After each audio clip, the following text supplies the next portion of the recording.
Okay, I'm gonna do one more today. Uh, the Capcom Home Arcade. They've been releasing a lot of these things recently. The PlayStation one is the one I saw last when I was in the store lately. The PlayStation, the original PlayStation, as like a small console that you plug in. They did. It started with Nintendo. Um, then they did. I think they did Super Nintendo. But like when I was in the store, I saw Commodore 64, I saw Atari, I saw Sega Genesis. They have these for all of them now. I have one major complaint about all these small boxes.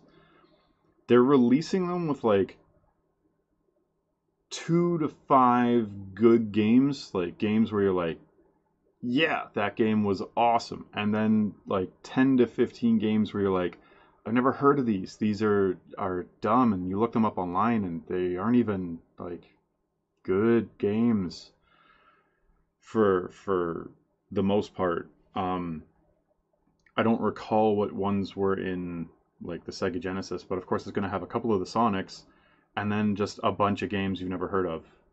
Um, and that annoys me. Like they know what their biggest games are for all of these consoles. Nintendo knew what its biggest games were. I wasn't a fan of the Nintendo lineup on the original NES one. I have my original NES with like 50 games right behind us here, and like 2 of the games that I have were on that list, and there were Mario's.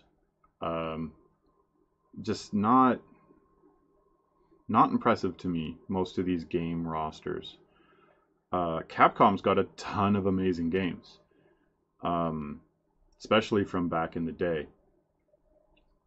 And so I'm really hoping that they try and the difference between Capcom and someone like Nintendo releasing something like this is that Capcom owns the rights to all of its own games. It's not a hardware producer, it's a game producer. So they can put all their best games on this if they want to. There's no real need to fill it up with a bunch of stuff nobody cares about. With Nintendo and with Sega, they own the rights to many games, but there's a lot of third party stuff where they'd have to go and get the rights from the third parties to put the games on the consoles, which could be why they've done it the way that they have. This is a lot of talking before I get to the video, so let's do the video. Sorry.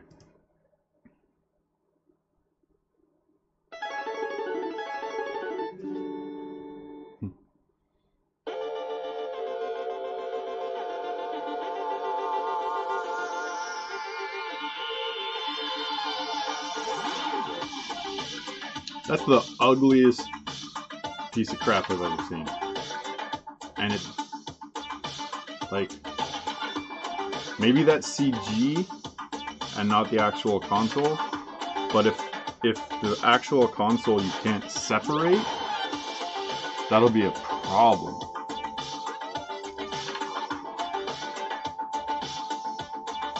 $16 games, okay. Predator.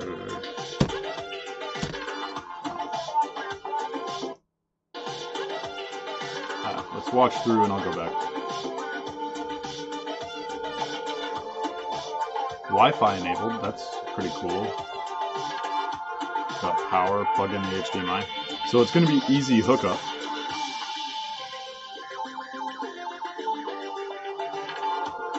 I'm really upset with how this looks though.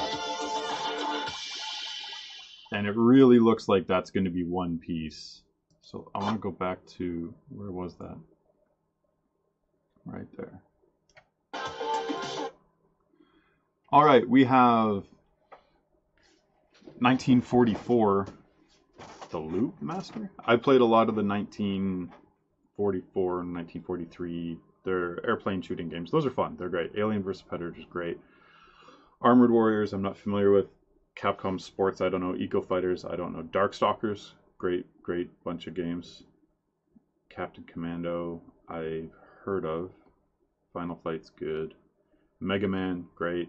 Puzzle Fighter. Strider's good. Street Fighter 2. And then that's it, really, like Ghouls and Ghosts. So here you go. This is what I was talking about at the start. I'm sure a lot of these are great games, but these aren't like they're top tier games. And to have one Street Fighter on it is almost insulting to the people buying this. At least it should at least have like Street Fighter 1, 2, and 3, something like that. Street Fighter 2 Turbo,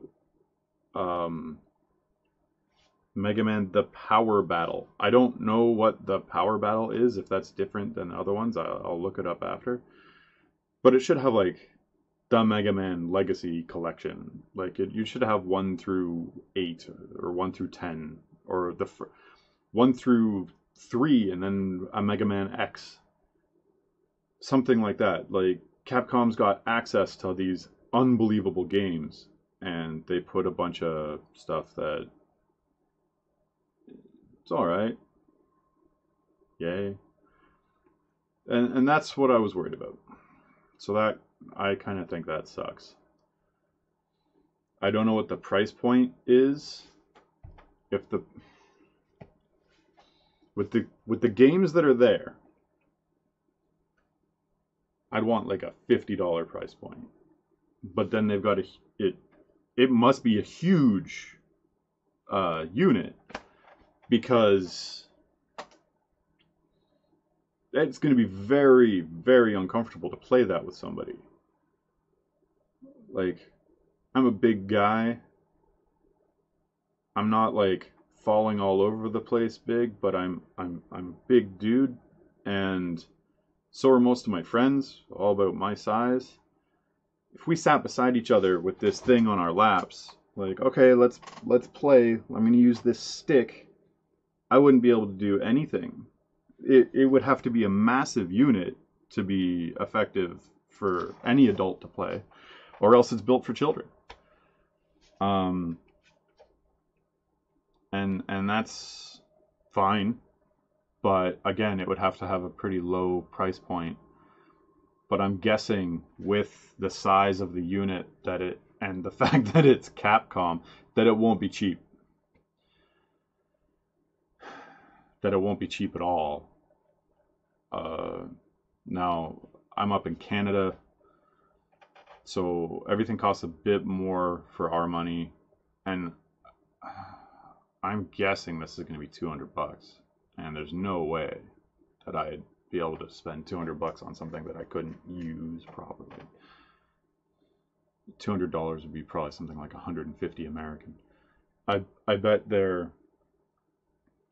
they'll charge double what they charge for the Sega Genesis and the Super Nintendo and that type of stuff, just because it's twice as much hardware. And up here, I think the Sega one was like $70. So, well, we'll see how that goes. Capcom's made a lot of terrible decisions lately when it comes to their games and their stuff. Street Fighter 5, I bought like right away, got right into it, and that was unfortunate just for everyone involved. Yeah, that's the Capcom Home Arcade ugliest thing you could possibly buy. Maybe they'll make improvements. I don't know when this is set to release, but if it's at a decent price, maybe I'll get it and review it, but I doubt it. All right, that's it for me. Have a good one.